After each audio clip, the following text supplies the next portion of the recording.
Okay, admitting.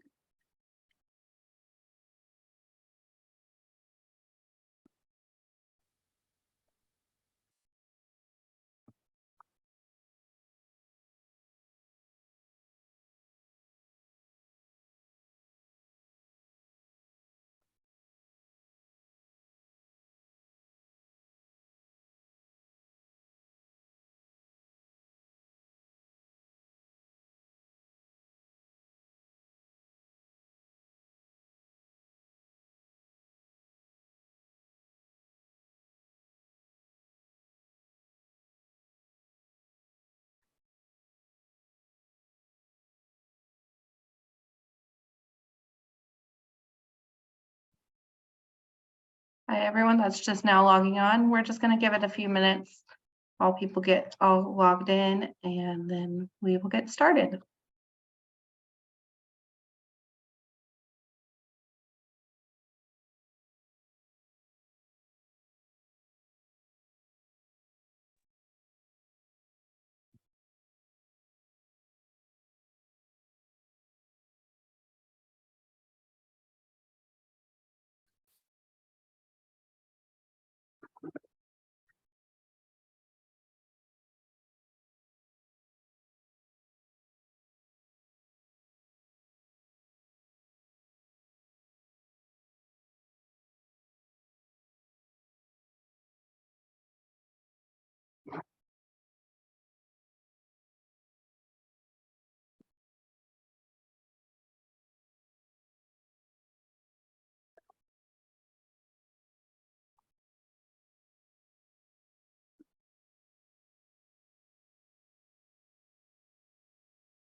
All right, it's 2 o'clock. Let's get started.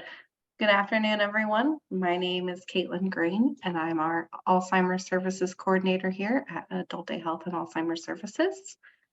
With us today, we have Juliannah Harris from Tri-County Independent Living, who will be giving us a presentation on assistive technology for dementia.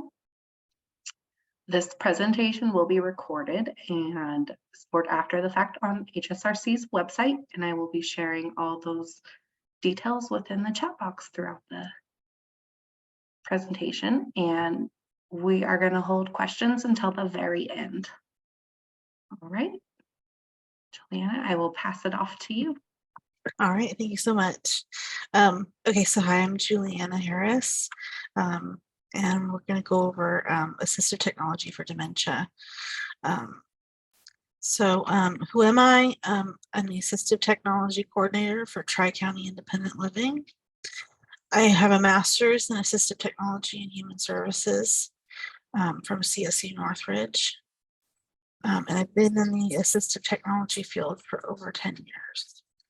I'm passionate about helping individuals with disabilities find the right tools and devices to stay as independent as possible and remain in their own homes and communities.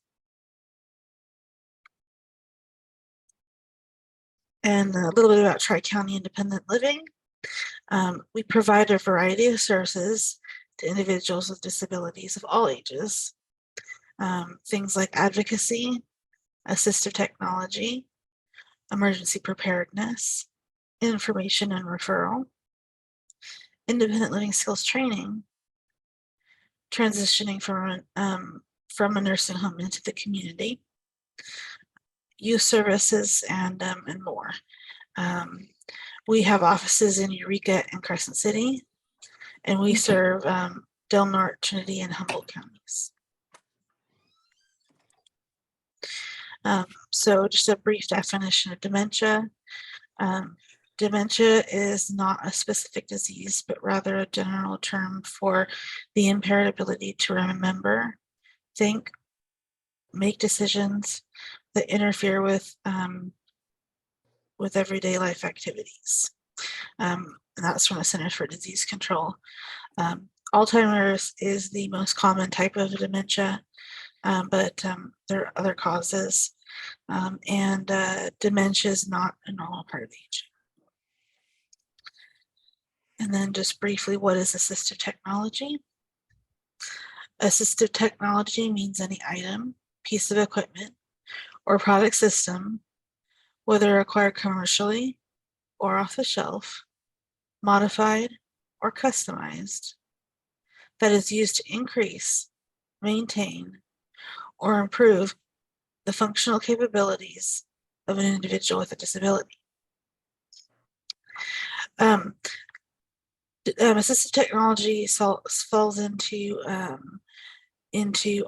these three categories: no tech, low tech, and high tech.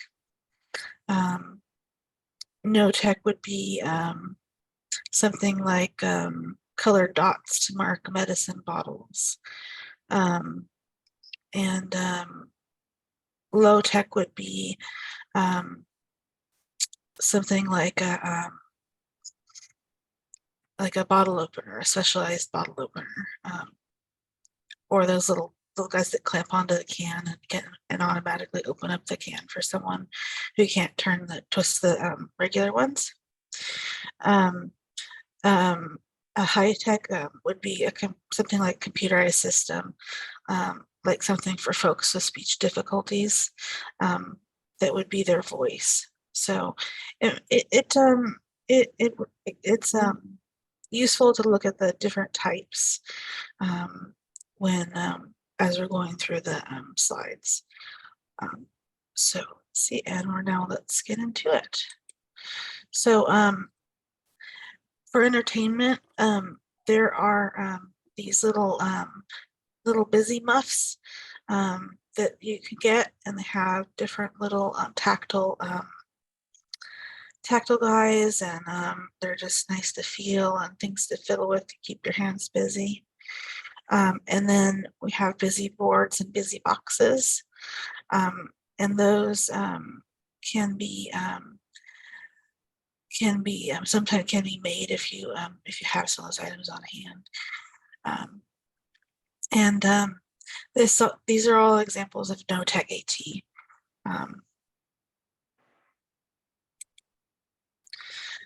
And then we go on to our fuzzy little friends.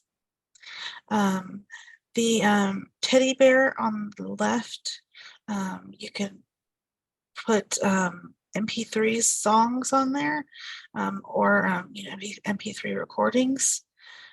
So the bear can play music or even talk, bringing a sense of comfort to the individual. And then in the middle we have our little electronic dog. He moves and makes little barking noises. Just kind of helps to kind of bring that interaction with the individual. And I just want to say all the images that I have in the presentation are of real assistive technology. So just to note that. And then on the right hand side, we have these little birds, and they will chirp chirp and make little noises. And the nice part about them is they have magnets on them, so you can whoops, okay, there you go, sorry. So that you can put them on a walker, and they can provide some entertainment that way when the individual is in motion. So. And then finally have some more high-tech examples for entertainment.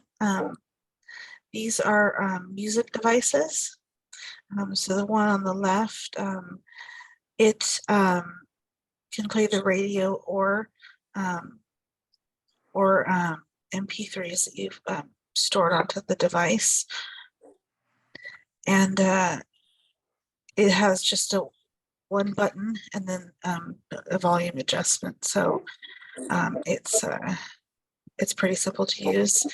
Then we have to the right, there is this radio, and this is a one button radio.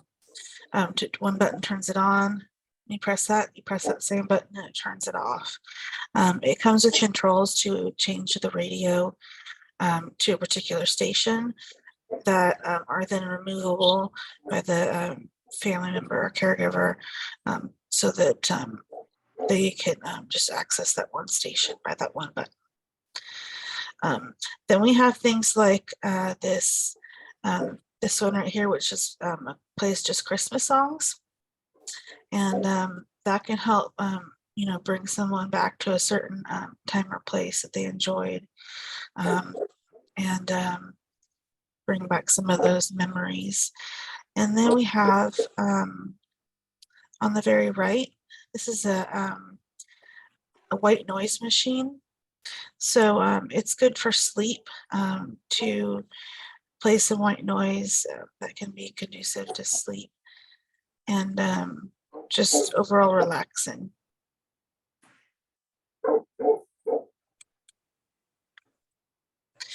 Then we have some entertainment apps. All these apps were designed for folks with dementia, and these apps all work on iOS and most on Android devices.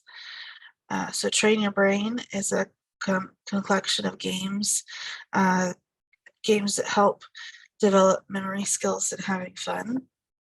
MindMate combines brain games, healthy nutrition, regular exercise, and socialization. Luminosity takes tasks that were shown to be helpful in the labs and turns them into fun games.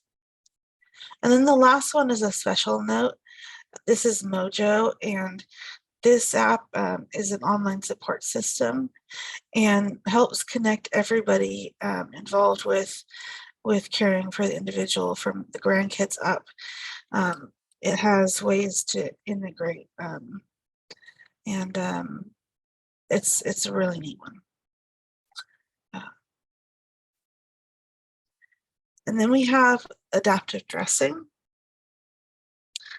The really nice outfit on the left, that is what's called a dignity suit, and that zips up in the back and has a Velcro closure at the top, and it's aimed to help someone prevent someone from undressing, so someone who may have that tendency, and then and it looks, it's very nice, it's good looking. So the adaptive clothing market is just really exploding there.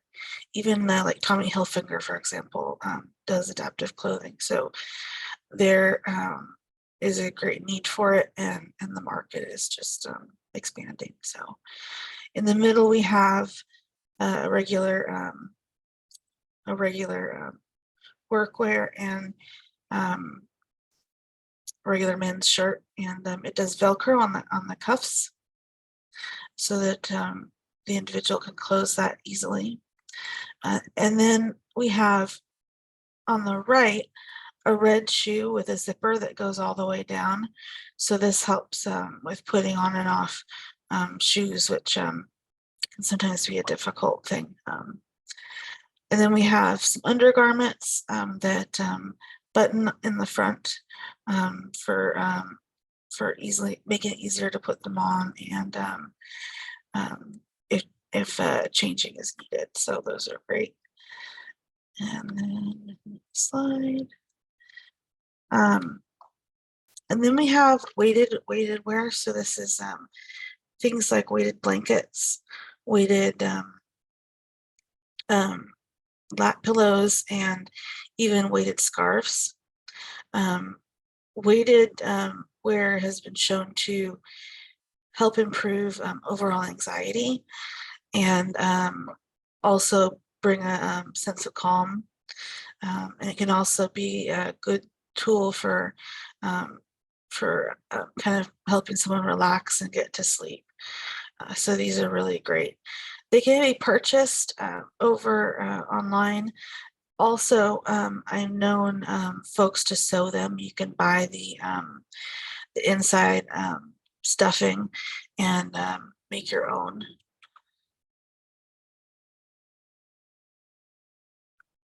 All right.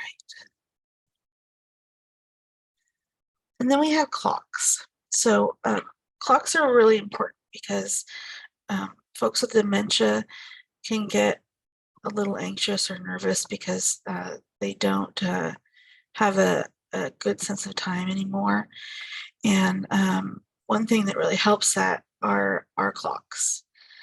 The one on the left has the day, and it's whether it's morning or night or evening, and then the time and the actual date. That one can be really helpful for folks, especially the fact that is it morning or is it night, you know. And then in the middle we have this clock that has a picture on it, and the picture will change to a nighttime scene when it's nighttime, and then a daytime scene when it's daytime. So that's kind of another simple one that can be put in place to help folks differentiate. And then we have our talking clocks, which are the ones on the right. These ones you can talk to and they can talk back. You can set multiple alarms, and on some of the models, you can actually set a voice alarm.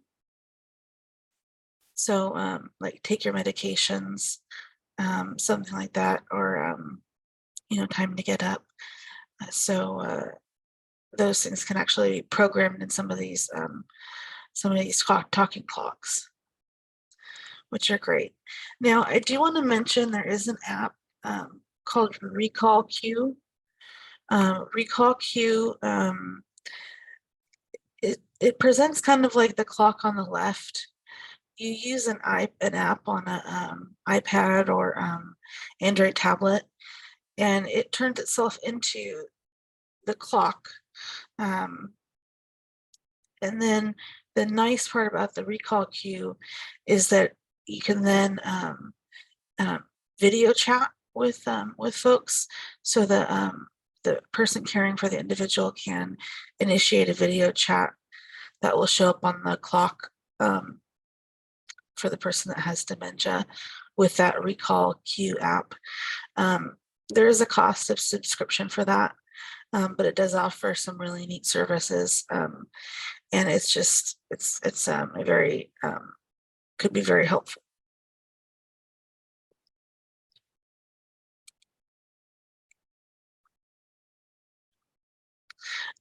Next, we have dining.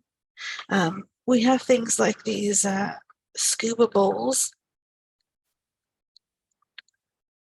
The scuba bowls have these little rubber silicone little pieces attached to them, and that helps it not move and skid around as someone's trying to eat. And then it has the nice little area to just scoop food into. Similarly, on the right, we have a little guard that goes around the edge of the plate. This one is washable and reusable, and fits a regular sized dinner plate. It's another really nice one. And then the other thing about it is that you can just use the dishes that you already have. And then on the bottom here, we have a little sippy adapter. So this goes on a bottle, like a soda bottle or water bottle, and just turns it into a sippy cup. And that way someone can, drink a little bit easier, and spill less. And it's great to see how they adapt it for a normal water bottle. And they also have cups you can get that have little sippy cups too. So then we have some more on dining. So this the cutlery on your left with the black handles, those can adjust to any oops, sorry. Those can adjust and bend, so they're bendable. And then this really cool one to the right here, this is from Liftware, and it will keep the spoon in the same position regardless of how it is moved. They also have one that is called the Liftware Steady, which will help for folks who have tremors keep the spoon level. They have some really cool devices there. And then we have a silicone. The red is a silicone placemat, and that has shapes to let someone know where to put the knife, the spoon, the fork, etc. It's because it's silicone, it helps things not slip. So when folks are eating, and then also it can help someone remember where a particular piece of silverware could be found, or so that's good.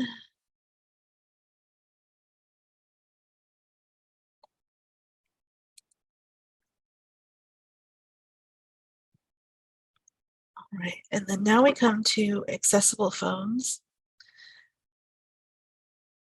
Oftentimes, picture phones can be pretty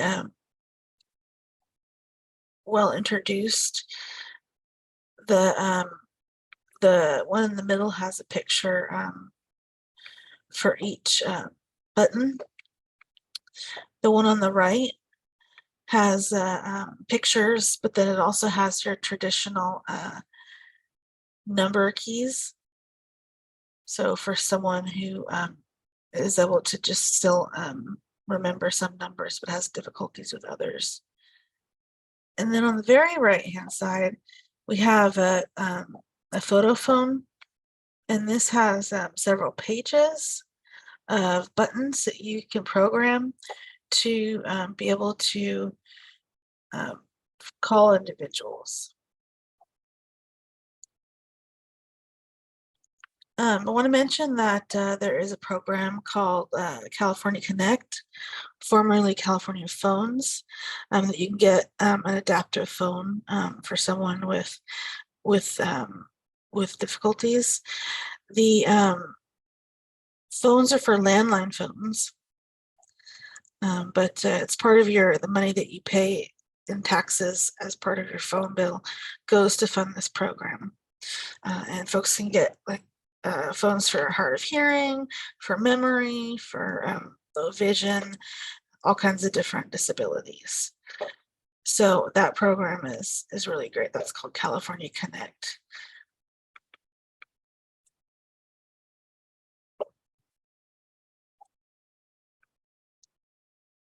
And then we have accessible cell phones. So there's a couple of them that offer the same like photo phone dialing features on a smartphone. These ones are great because they also show who's calling. You'll see on the right hand side, it has a picture of the individual. That way you know who's calling. And it has simple keys and buttons to operate. Very simple layout at the top, just the battery status and the time. And then you'll see on the left there is a dial emergency 911 button, which is a really great feature to have. And then you'll also notice too, the buttons on the right, that they're nice big buttons. And they have a picture of what they do, as well as in words, what the button does. And these phones, you can get them to work with any carrier. So you're not just limited on just having these for like a particular carrier, like AT&T. You can get ones that'll be unlocked and they can work for all carriers, all providers. Okay. And then a little bit about communication aids. Memory books and wallets can be a great way for someone to bring up memories or call events and people. And it's an example of a no-tech piece of technology. And these are real popular and can be very beneficial for the individual. And you'll see the ones on the left have some of them have a lot of words and things, but it can be as simple as this one on the right that just goes over who this person's sibling is. And so it just can be a great resource for folks. And then we go into communication aids. So there are what are called communication cards and communication books and booklets, or a communication wallet, for example.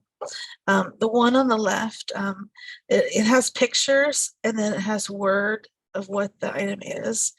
So if someone's having difficulty recalling a particular word, but can place the photo, for example, they can be very useful. The one on the left is your example of a book, and then the one down below, it is a wallet, so it fits in your pocket, which is good because then someone can have it all the time. Etsy is a good place to find some of these communication books and wallets that are that have been pre-made. And then when we go to the low tech, which is this communication, the Go Talk 4, and it can be help someone address what needs they have at the moment. And then we have our high tech, which is an iPad with a communication software. And Tri-County Independent Living, we just started a voice options program where we connect folks with speech difficulties with an iPad that can be their voice. There are certain apps that they can try out to see if they work. It has to be shown that they can use it for telecommunications purposes, but there's a wide range of things that can be used to demonstrate that. And then we have medication management. So something like color coding pill bottles.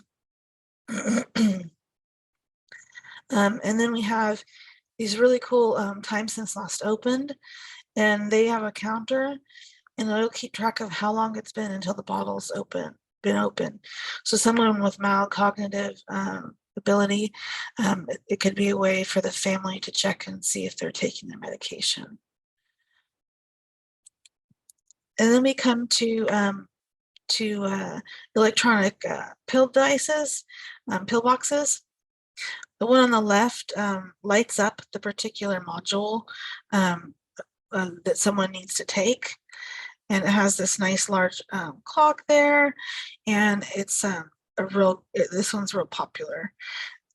On the right, this is a subscription-based service. And they provide, these are locking pill modules, pill little containers. And they lock, and the one they need to take lights up, and that one remains unlocked so that they can take it. And sorry, excuse me. The pill modules for this one, it's a smart system, so it will use a cellular service to alert caregivers whether or not the medication has been taken, so that they can then, you know, either visit the individual and remind them to take their meds, for example. So that's a great one. And then we have these round little guys. These will move to the particular slot where the medication they need to take, and then it will allow them to open that particular slot.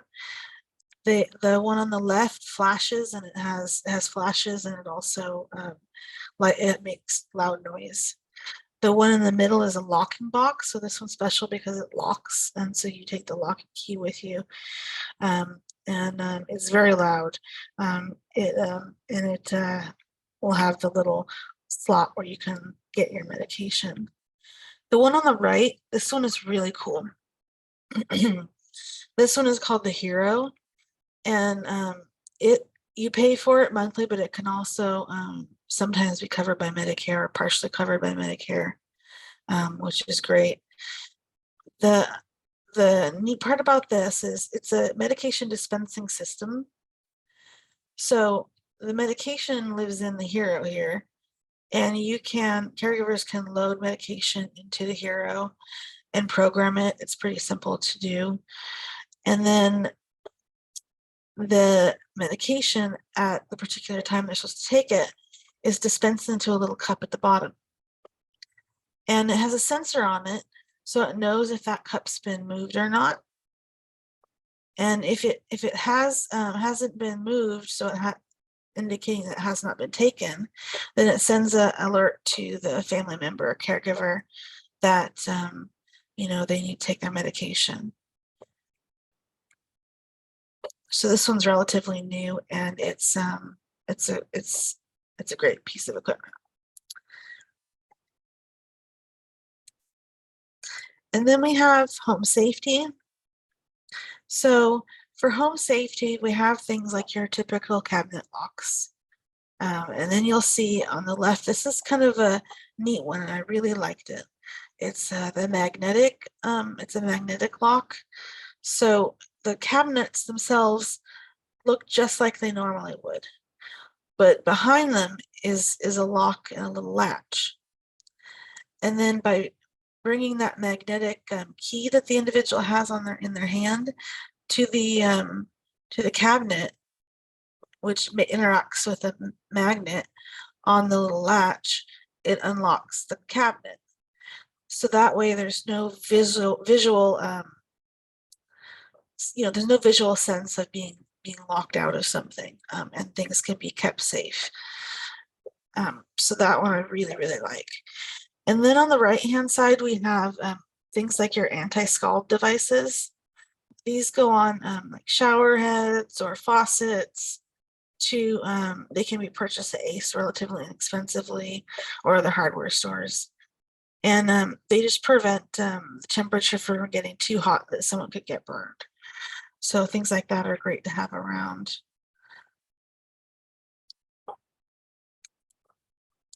Then we have other home safety devices with regard to the stove. We have a little guy that can turn on and off the stove if it's been on too long. And then we have smart systems like the one on the right. And when I say smart, it's like integrated with the internet and is electronic. And so that will tell if someone's been using the stove, and it will have a motion detector on it. So if it detects that nobody's in the kitchen but the stove is still on, it can be set to turn that on. To turn that off. And then also it can be sent messages to loved ones that the stovetop's been on this long and that it's being used. And then they can determine whether or not they want to shut it off. So that's a great one.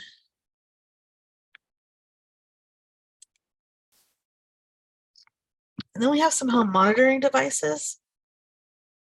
What we have here is there is a little remote device that can connect to a caregiver's belt or pocket, and also it can be just setting on a table or something. But the individual will have a button that they can press if they fall or if they need help with something. And then we have a motion detector in the middle, and that can be used to see if someone's got in and out of bed, or or is in a particular area of the house. And then on the right hand side, we have this little guy that goes off if the door is opened. This can be great for folks who tend to wander, to know that, or to just know where someone's going about the house. Now, they have these in smart devices as well. So they have smart systems which connect with electronically and can send messages to the caregiver, what's going on in the home with the sensors. And those ones can be great to kind of know what the individual's doing and where. So, and then let me go to the next slide because that's more home monitoring. On the left, we have a button that someone wears. Then we can tell, then it can be indicated that movement is happening when they get out of bed, and that can be alerted to a caregiver. The one in the middle, these are patches. The patches can be applied on the upper back, and they're removed every 5 days and changed. And what it does is it tethers it to this particular little guy here, right here, this remote right here, to go off if they go out of range. And then we have things like like your typical baby monitor that can be used to just kind of check and see what someone's doing. They can be placed around the house, and then this one uses the internet to check the camera system, so family members can just place them unintrusively and just keep an eye on what their family members are doing. So these are great. And also some of them offer the ability to talk back.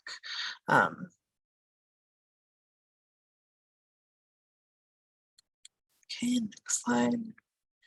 Then we have your simple but very valuable medical alert bracelets. You can get your traditional kind and just engrave who the individual is and that they have dementia and who to call. They have these really neat bright colored little silicone wristbands just to indicate that someone has dementia. These kind of wearables are great because it's something that someone may already be used to wearing.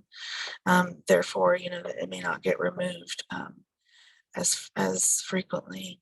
And then these are bracelets that you can put a little bit more information on. Things like, what condition they have, who to call, what to do and what not to do. So these ones are great. They just provide a little more information.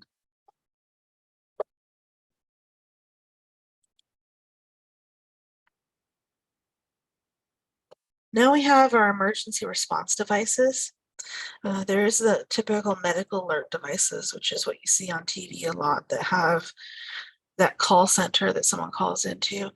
Well, the ones here, they just directly dial 911 when a button's pushed. And the nice part about those is there's no monthly subscription. You pay for the cost of the device, and then you're able to use it. This guy is a little pendant that you wear, and then we have a watch. And then on the right hand side, this one has the capability of actually dialing a set of numbers. So with the push of a button, it can have pre-programmed to call mom, sister, dad.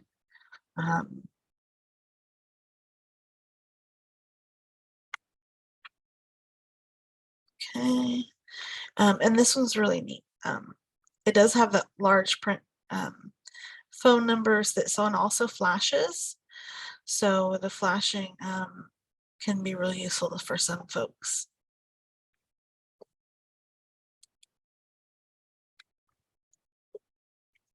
And then we have GPS devices. So there's a variety of GPS devices available out on the market. There are these guys on the left that would fit into a pocket. And then there's your watch-based systems. These ones are great, like I said, because somebody might already be used to wearing a watch, and it might not be as obtrusive, and they might be able to keep it, wear it longer, and just be used to it. Many of these are waterproof, so they don't need to come off. But then to keep in mind that all of these GPS devices will need to be recharged at some point. The recharge time varies. The time between charging varies, as well as the time it takes to charge the device fully. So that's something to keep in mind. The one on the lower left, this is a little insert that goes in your shoes. And the nice part about this is it's, again, something someone's used to wearing. And it's taken off, daily, so it can be charged and a little easier.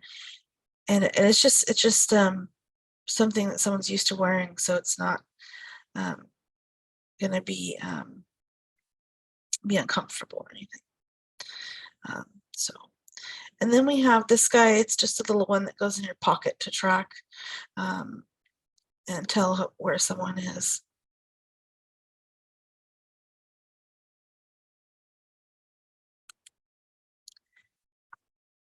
And then finally, I wanted to talk a little bit about home automation.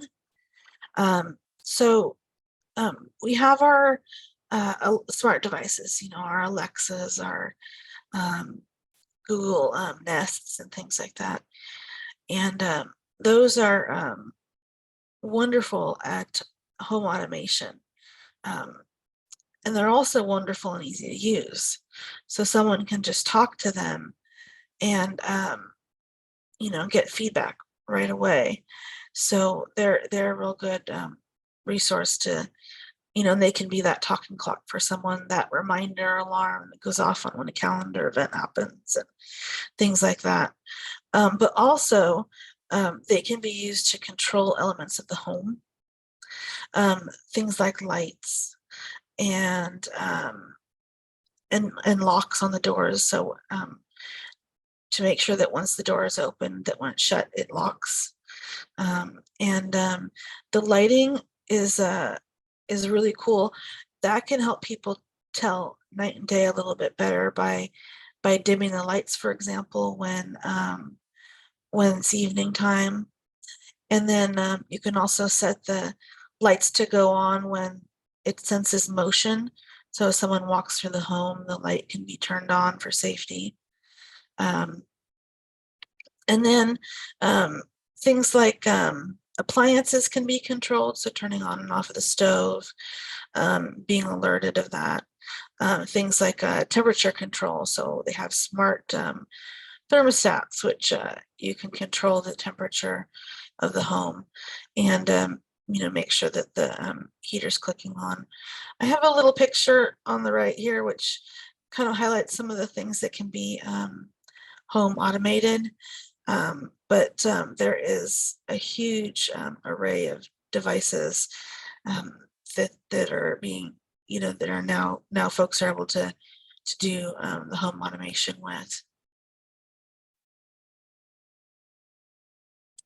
All right, and then that brings us to questions.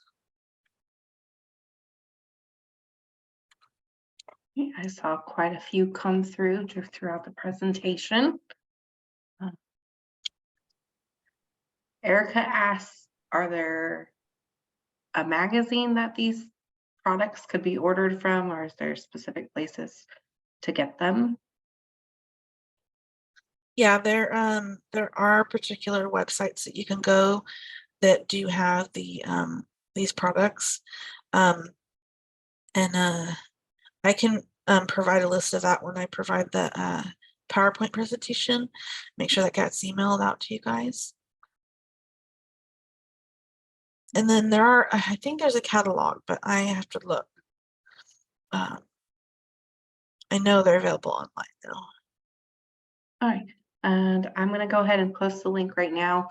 Since this was recorded, it will be posted to our HSRC website, as I mentioned earlier. Uh, and all the handouts that accompany it will be provided there as well. Lori asks, what are the costs of the med modules? So is there a particular one? Because let me go back. I just wanted the range of the costs. Oh, okay. So the range, yeah, they can be really inexpensive, like $10 for the tops. You know, the $70 for this MedQ, and then the Hero. Last I checked, it was around $100 a month. That may have changed, and especially because now that they can get some Medicare funding for it. So that you have to check with the manufacturer.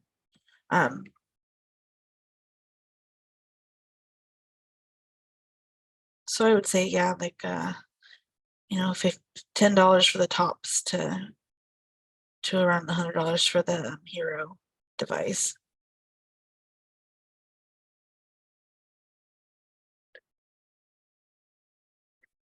And then Erica asked, is your organization able to help low-income individuals with assistive or adaptive devices?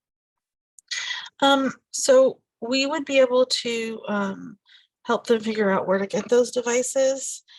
And then if we might be able to get something like an angel fund to cover the devices, but we don't directly fund them ourselves.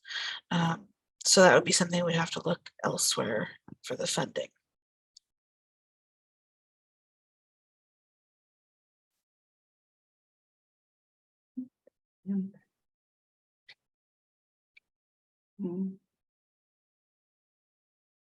Lori asked if a certificate would be provided for attendance. Lori, I can send you one if you'd like.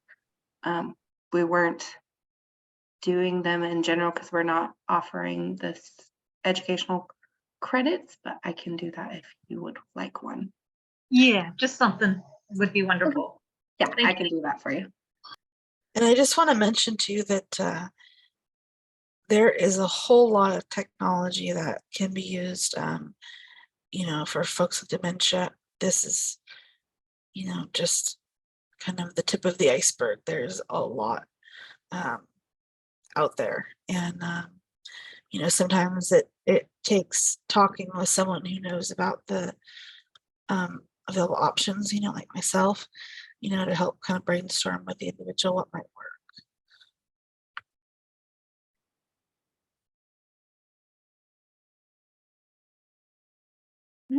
Are there any other questions I've asked?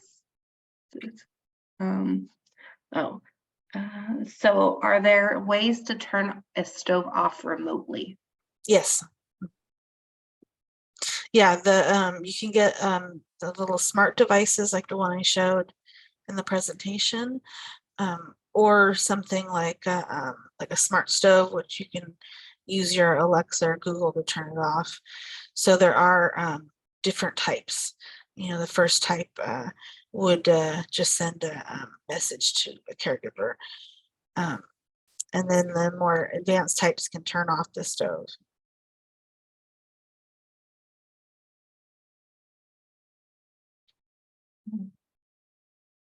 Erica says, I really appreciate you taking the time to just talk to people about different options. It was very helpful and kind. Lori asks, what about chipping people who are wanderers? I haven't heard of that being used yet. I don't think that we're to that sophistication, and I worry about you know, the individual being able to give informed consent for that. But you know, I don't think we're to that level yet.